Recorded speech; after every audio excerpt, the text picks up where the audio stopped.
This is our 16th year of the Read to Succeed program. It's sponsored by Vista Health Systems, Butternut, and PaceBus. So this is just a great program that reaches out to local libraries, not the schools, and is about kids setting goals and achieving goals.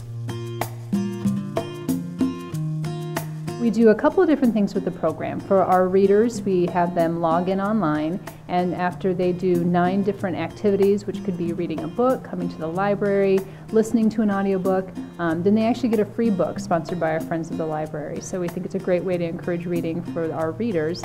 And for our preschoolers, when they come in to visit, they get a hockey player shape that they put up on our mural, and then they get stickers every time they come in and visit, and after a certain number of stickers, they also get a free book.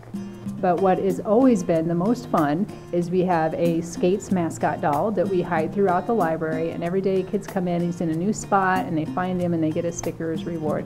So it's really encouraging not only reading, but just enjoying themselves at the library with their families. So what's cool about the program is kind of the uniqueness that each player brings to the visit. So whether you see Spence Mahacek or you see Angela Esposito, although the message is the same of the importance of reading, they all deliver it and convey it in a very different manner, and I think that's what's great. I mean, Spencer comes to the visit and has the same energy he has on the ice. He's just as hyper and fired up at a Read to Succeed visit and gets the kids all going, and I think like Jamie Cyphers was wonderful this year. I went on a bunch of visits with him, and just the way he relates to the kids and his demeanor with them is terrific. And Angela Esposito, who's just very patient and did a ton of visits, it's all different, but yet the message is across, and I think the kids are just, it doesn't really matter who they see. We have such great representatives. I mean, I'm really proud of our players that go out there and they represent our organization amazingly, and it's wonderful.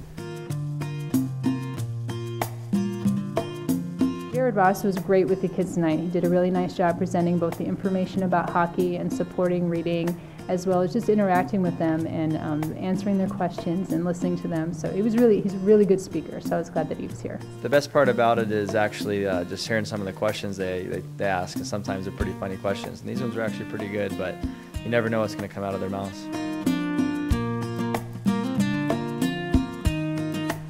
One of the things that's interesting about the program is we also cater the program to the guys. So when Ryan Garbutt, who went to Brown University, goes out, he will definitely talk about the importance of education and what that means to him, and that he has a plan. Same thing with Jamie Cyphers. He got a degree, he graduated. Let's make sure, he'll encourage the kids to do that. What we don't want to do is some guys, they went to juniors, they don't have their degree, or they're working online. They'll talk, their speech may be a little bit different in that they'll talk about just the role that the reading plays in their life, as now they're online getting a degree, or they read on the road, they read to keep their mind fresh. So it's important for us not to sit and have a guy that didn't go to college say, you've got to get a degree, so then the next question is, where did you get yours? We don't want to be hypocritical, but we're fortunate enough to have Jamie Cyphers and Ryan Garbutt and Mike Davies, who went to University of Wisconsin. So you have all these great schools, and that's great, but you also have these wonderful personalities with Spencer and Angelo who have such a great message, and it's different messages that still connect with the kids, and I don't think deter anybody from not going to school, but that the message is just getting across in different ways. Yeah, I've done it a couple of years here, and I also did it with my junior teams, so I'm pretty familiar with what goes on. And growing up, I had the hockey players come talk to me when I was younger, so just try to give back as much as we can. Try to emphasize how, like I said, how important the reading is, and just try to show them that we do it still now, and it's you might, as a young kid, you might think it's not cool, but we all do it, and it helps you out so much. Make sure you guys don't forget to read tonight. That's why I came here. Every participant will get a goal chart and a bookmark and things for them to track their reading. So again, it goes back to what's their goals. Their goal to read once a week, or is their goal to read 20 minutes a day?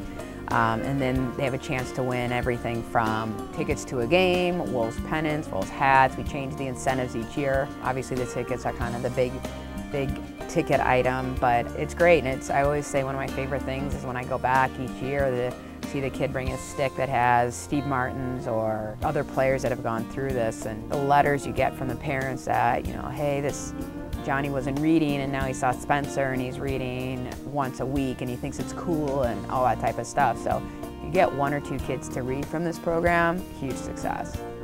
Oh! How's it feel? Good.